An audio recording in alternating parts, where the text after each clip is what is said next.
What's going on, YouTube? This is SG1 Sports, and you're watching our SEC football channel.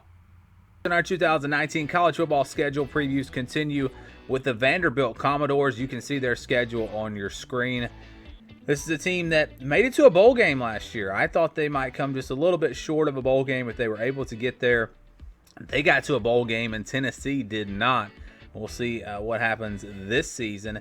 They bring back a decent amount of talent. They do have some losses really across the board, but nothing too significant. Obviously, losing Kyle Shermer at quarterback is a big loss, but they bring in Riley Neal, the transfer from Ball State, an experienced quarterback, graduate transfer, who figures to step in, and I think will do a pretty good job for them. Keyshawn Vaughn is back at running back. I think he potentially could be one of the top running backs really in the SEC, maybe even the country. Very underrated running back, and I'm expecting big things from him. But you look at the schedule, and it's going to be difficult. I think they're going to be right on that borderline once again of getting to a bowl game. They open up with Georgia. That would be a huge win if they could pull it off. It's the opening game of the season, SEC game. If they could do it, I mean, that would be huge, but it's going to be tough. Then they go on the road to face Purdue. They get a bye week before playing LSU, so they have to play LSU out of the West. That's a tough draw there. Then it's Northern Illinois. Then they move on to face Ole Miss on the road. Follow that up with UNLV and Missouri at home. Then back-to-back road games, South Carolina and Florida. That is going to be tough. Then Kentucky after that. It's a home game, but still, that's going to be a pretty tough stretch there. East Tennessee State University next, ETSU.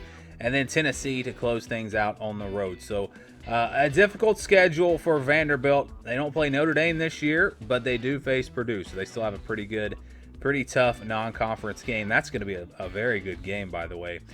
You look at the schedule, you look for the easy wins, the games that you can pretty much guarantee a win in. And I think ETSU is that one game here for Vanderbilt. They should win that game, should win it easily. I mean, that should be a 30, 40-point win, you would think, again, facing an FCS opponent. But then you look for that next tier of games, the games that Vanderbilt should win.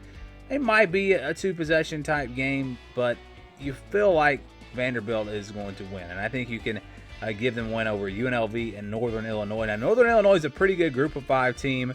I haven't really done much research on them, so we might have to come back to that. But just because they're a Group of 5 team, I'm expecting Vanderbilt to be able to win that game. Again, we'll look at that a little bit closer after I evaluate the Group of 5 teams. So there's 3 wins for you. You need 3 more to get to a bowl game. I think Ole Miss, they have an opportunity to win that game. Purdue, they have an opportunity to win that game, but both of those games are on the road. And then you look at the rest of the schedule. Missouri, Kentucky, both of those games are at home, so maybe they could get wins there. They beat Tennessee last year. Maybe they can do it again. I think South Carolina and Florida, both on the road, are going to be very difficult. So to me, best case scenario is you beat Purdue, you beat Ole Miss, Missouri, and Kentucky at home, and finish 7-5. And that would be a great season, I think, for Vanderbilt. But it's unlikely that they win all 5 of those games. Again, with Purdue and Ole Miss being on the road, I think they're going to be tough. Missouri and Kentucky are going to be probably more talented than Vanderbilt. But because they're at home, perhaps they could pull off the upset. And I think they might only win one of those games, potentially. And I think they could finish 4-8. I think that's about the worst case scenario. I think you're looking at between 4 and 7 wins. And again, this is just the 12 regular season games. We're not looking at anything else like bowl games. I think they're somewhere in that range. And I think it really comes down to 5 or 6 wins most likely. Probably comes down to that final game of the season against Tennessee. That, in my opinion, will determine whether or not they get to a bowl game. And if they lose that game, again, that game is on the road. It's going to be a challenge. I think they ultimately may come up just a bit short, maybe 5-7.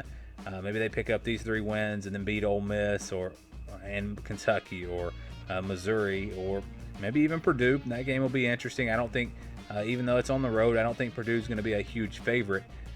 So that's kind of how I see it playing out. I think it's more likely, honestly, that they finish with 5 wins versus 6 wins. The schedule, there's just too many games that are going to be too tough, in my opinion.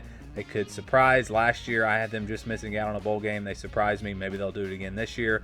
But this was one of those teams we did in that video where we showed you teams that made a bowl game last year that might miss a bowl game this year.